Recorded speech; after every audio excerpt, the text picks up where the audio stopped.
Mexico Real Estate Basics page 65.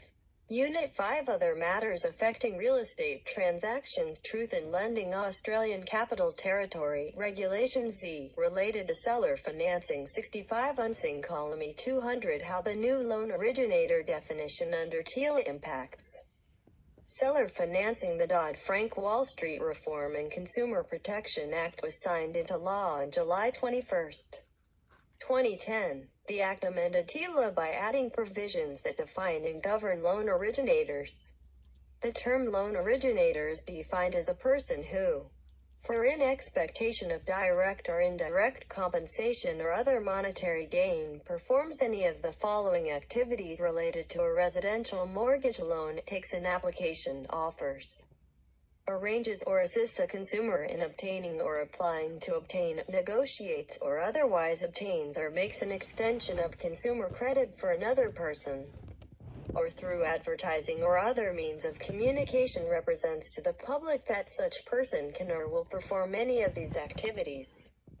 The term does not include seller financiers who provide seller financing on 3 or less dwellings in a 12-month period provided that certain criteria are met.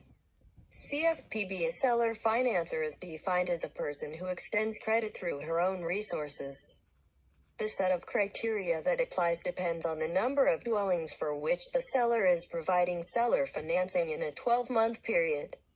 There are specific requirements for a seller providing seller financing for no more than one dwelling in a 12-month, additional requirements for those sellers providing seller financing for 2 or 3 dwellings in a 12-month period. 3 and 12 exclusion. These new provisions are effective as of January 1, 1 and 12 exclusion, and 2014. The exclusionary provisions further discussed apply equally to all types of seller financing.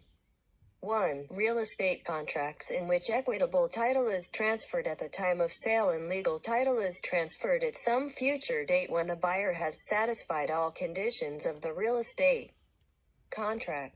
And 2. Mortgages and deeds of trust in which both equitable and legal title is transferred at the time of sale and the buyer's agreement to pay the seller is set forth in a promissory note is secured by a lien on the real property. 1 and 12 exclusion. The 1 and 12 exclusion is only available to natural persons, estates, and trusts. Corporations, including limited liability corporations, may not utilize the 1 and 12 exclusion. Under the 1 and 12 exclusion, the following criteria apply.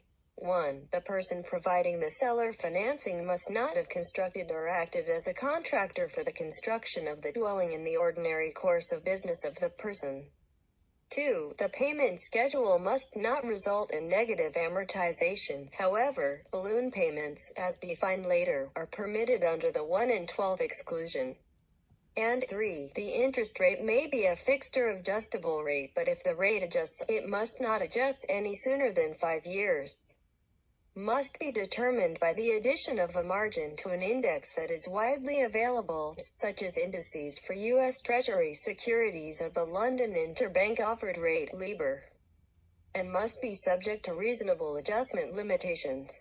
Safe harbors under TILA allow an annual rate increase of up to 2 percentage points with a lifetime limitation of an increase of 6 percentage points. Subject to a minimum floor is negotiated by the buyer and seller and a maximum ceiling that does not exceed the usury limit applicable to the transaction. Unit 5.